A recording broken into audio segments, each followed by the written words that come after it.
C'est pas facile eza petete de perdre un homme comme Beka Baruti Kasongo, kobungisa moto lokola Baruti Kasongo, l'homme de la relève.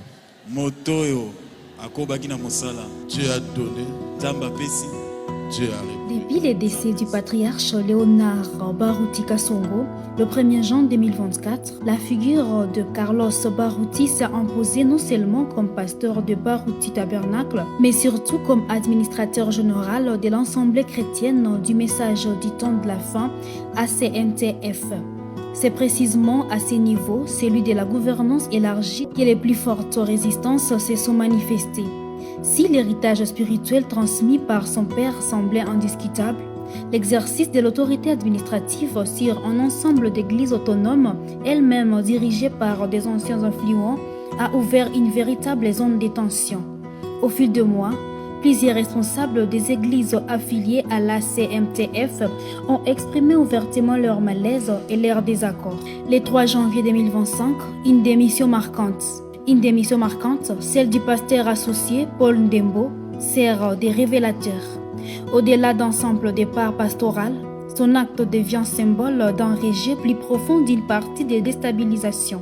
Dans sa lettre, il dénonce non seulement une gestion spirituelle problématique, mais surtout des décisions administratives jugées centralisatrices, des désorientations perçues comme une prise de pouvoir, une influence grandissante du siège sur les assemblées locales. Pour de nombreux anciens, cette restructuration administrative représente une menace à leur autonomie historique. Les sentiments de marginalisation exprimés par certaines figures de la CMTF reposent en grande partie sur une perception, celle que Carlos Baruti impose une gouvernance plus verticale, plus directive. Certains anciens parlent même des glissements vers une dénomination, accusant le jeune leader de transformer une communauté fraternelle en organisation hiérarchique. Ces tensions s'expriment dans les réunions internes, dans les lettres critiques et parfois même dans les prédications.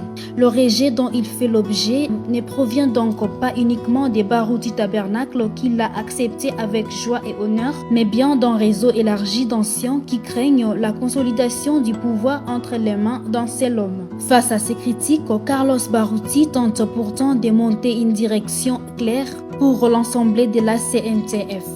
La campagne d'évangélisation des 2 et 3 août 2025, portant les thèmes « Les dieux de mon Père est vivant », apparaît comme un message adressé non seulement aux fidèles, mais aussi aux responsables sceptiques. Par ailleurs, la décision récente de l'Église mère de se désolidariser du branhamisme pour un recentrage biblique influence naturellement l'ensemble des assemblées du mouvement, ce qui suscite autant d'adhésions que de résistances.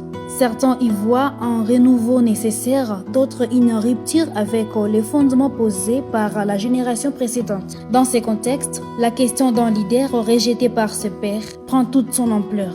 Les attaques ne visent pas tant l'homme que les modèles de gouvernance qu'il incarne, perçus comme un changement profond du fonctionnement traditionnel des assemblées. Pour certains anciens, ce rejet est une manière de protéger leurs prérogatives. Pour d'autres, il traduit un refus de s'adapter à une nouvelle phase de structuration du mouvement. L'avenir de la CMTF dépendra ainsi de la capacité de Carlos Baruti à transformer l'opposition en dialogue, à rassurer ceux qui craignent un pouvoir trop centralisé et à démontrer que sa vision administrative ne trahit pas l'héritage spirituel du mouvement. Car au-delà des critiques, un fait demeure. Carlos avance avec la conviction que les dieux de son père marchent encore avec lui. Si dans le temple du message en République démocratique du Congo, les uns se cramponnent aux écrits à la lettre sans puissance, pasteur Carlos Baruti revêt cette image influente du leader qui rend vie et manifeste la puissance de l'ange puissant qui marchait avec le prophète William Branham par des guérisons miracles, des délivrances et des pleines bénédictions dont les fils et filles de Dieu témoignent. À ceux qui ont vécu avec l'apôtre de l'amour et de la foi, Papa Baruti Kasongo, Carlos Baruti est la réponse. Si Élie est parti, Élisée nous a été donné avec la double portion. Au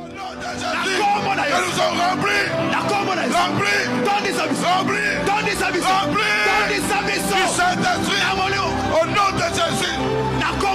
Amen. Amen.